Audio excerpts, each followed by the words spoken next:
Biz az İçki İşleri Ministrliği bu Kovşar Dolbor'un içinde atkarıcı bir organ.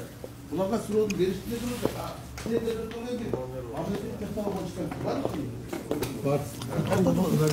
Siz gelin, sizde soralım. Kovşar Dolbor'un boyunca bu 5 yıllık dolbor. Duralım. 5 yılın içinde 10 milyon ştraf. Duralım. 1 yılda kaç ştraf koşturur? Özünüz aktarışı için. 2 milyon. 2 milyon ştrafты siz bölünüz. 12 ayga kança oldu ekan? 166 ming ştraftı. Bular foto, video fiksasiya qilish kerak. To'g'rimi? 166 mingni emi bölünüz 30 kunga kança bo'lishi kerak ekan? 5500 tenge. Har bir kamera 231'den saatına yolda жүрүү эрежесин аныктап тактап чыгыш керек. Ошондо Ковшар Долбоору толук ишке ашат. Туура айтып атамбы? Бул арифметика бул туура. Сиздер бүгүнкү күндөгү 10 камера иштегени бул планга турган жок да. Толбой атат. Демек Ковшар Долбоору туура эмес ишке кирди. Анткени мына азыр силер Бишкек шаар мэриясы, Бишкек Зеленхоз, тазалык, Бишкек асфальт сервис булардын бардыгы Ковшар Долбоор ишин алкагы иш жүргүзүп атат. Туура? Мына Ички иштер министрлиги өзүнүн гана булар алкагы иш жүргүзүп атат. Мен Ички иштер министрлиги бул тендерди өткөргөн жок. Силер башында болгон жоксуңар. Силердин ишиңерди мен көрүп атам. Сиздердин мынча машина жок. Кептин баары Ковшар Долбоордун өзүндө болуп атат. Мына жана Иманалы Кадырбек айтып кетпеби? Силер айтканчы мына ушу бүгүнкү күнгө чейин Иманалы Кадырбекович ушу Ковшардын 10 камера иштеп атат да. 10 камера ичинен бир автоугон аныктадыңарбы? Bir kılmışkerdi, teröristlerdi taptılar mı? 10 kişinin yolda жүрүү эрежесин бузган үчүн айып таптыңар mı? Tapkan жоксуңар. Анткени бул камера менен аппарат турат. Булар жанагы чийиндер өткөн машиналарды гана аныктап таптап жөнөтүп атат. Туурабы? Нарушение. Жолдо жүрүү эрежесин бул киши айтып атпайбы? Бул Ковшар Долбоор эмес деп. Тетиги жерде безопасный город деп жазып турат.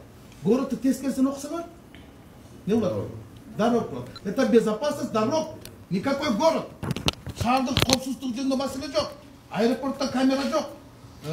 Чоң мамлекеттик ишканаларда жок. МВД СМБдын жанында жок. Анан каяктагы коопсуз шаар?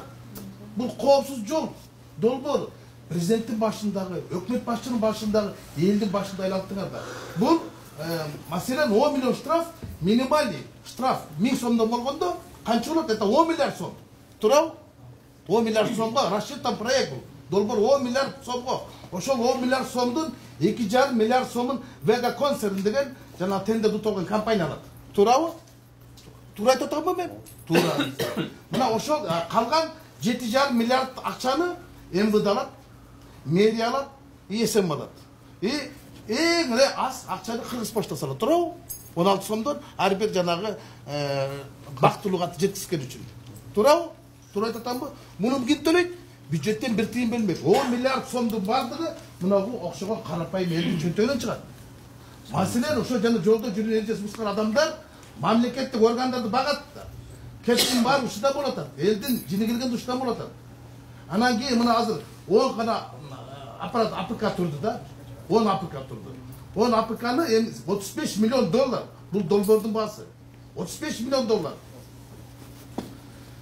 Ошол 110 АПК Кыргызстанга эсептелген 110 АПК. Азыр ошонун 10'ун коюшту. 10'ун коюшту да. Эми эсептеп көргөнчү ар бир АПК 300 миң доллардан болуп атпайбы? Тесттин отверткасынан биз 600 доллардан болуп кетти деп ызы-чуу чыгардык. А ким карадыңар? Азыр могу жолдун боюнда жана мобилный деп коюп 3 футтуу переносион турда. Ошол 300 миң долларга болобу? Азыр 30 миң доллар болобу? 27 стационардык комплекс, 20 мобильный комплекс. Иманалы Кадырбекович, сиз 35 миллион долларды 110го бөлүңүз. 110го бөлүңүз. 300 миң доллардан болот атпайбы? Менде маселе ушул жакта болуп атат. ТЭЦтин авариясынан да жаман авария болот кийин бул менен. Сиз каржылык жана жооп бербейсиз. Сиз жоопкерчиликти өзүңүзгө албаңыз. Буну МВД өткөргөн жоксуңар. Убагында мына мага Молдомусак Ташполотович Когатиев СМС аркылуу кат жазды. Мен 2009-жылы Чудиновдун өкмөттүн убагында Туркия менен барып келишим түзүп келген дейт өкмөттүн. Бишкек шаары, Ош шаары, Ысыккөл тегеленме жанагы трассалардын бардыгы 19 миллион долларга турган дейт. Бул генерал лейтенант Когатиевдин сөзү. Зарылбек Рысалиев айтып атат, мен капар начальник УУД менен Турсбекович менен Анкара шаарына барып туруп, Анкаранын Ковшар Долбоор кантип ишке киргиздиңер десем, 6 миллион халкы бар Анкара шаары 20 миллион долларга кетишет. Арде 1000ден ашық камера тұрады. Біздікінде 110 емес та. Мына ошоны қоғышар дейді. Арде темір жолда бар, мектепте бар, садикте бар, подземкада бар, торговый центрде бар, мамлекет шығын бар. Мына ошоны айсыны қоғышар дейді. Ана бізде бір кичинекей коопсуз жол долбоорун көргөзүп алып, ана кийин ушуну өкмөт башчыны 2 жолго алып келип, депутаттардын баарына алып келип отурган президент тастагып отурбайсыңарбы? 12 февралдан 12 март күнү 1 ай болду. 1 айда канча акча таптыңар? Канча акча таптыңар? Силердики 3 мартка чейинкиси 10 миң болуп кетти, туурабы? Туура. А кодексти никто не отменял. 1 январда мактачы. Берден мамлекет ошондо 18.500 жанагы жолдо жүрүү эрежелеринин бардыгын силер мындай список этип салдык, туурабы? Анткени кодекс 4 марттан ишке кирди, ошого чейинкилер бар жок депчи. Бул деген 1000 сомдон эсептегенде 18.500.000 сом бюджетке зыян алып келди. Эгер чында бизде коррупция менен күрөш болсо, анда бирөө жоопкерчилик тартыш керек болчу да. Ким күнөөлүү? 18 миллион сом бюджетке түшпөй калды. А Кыргызстандын бюджетине быйыл 600 миллион сом безопасный городдон түшөт деп киргизип алган. Өкмөт киргизип койгон. А эгер 600 миллионду биз 4 кварталга бөлө турган болсок, 150 миллион сомдон түшүш керек болчу. Мына азыр 1 квартал битти. Силерге түшкөн жок да. Демек, Кооп шаар долбоору жоопсуз шаар долбоорду айлап баратпайбы? Ана коомчулуктун башты айлатпашыбыз керек да. Буну силер мисалы мына башында тиги жогорку нары каскад болгон укмуш дегенбиз. А эмне болду? Ушинтип презентация кылган, удот келген президент ошол кезде Алмазбек Атамбаев бар ачты. А эмне болду? Кетти. Ликлас менен эмне болду?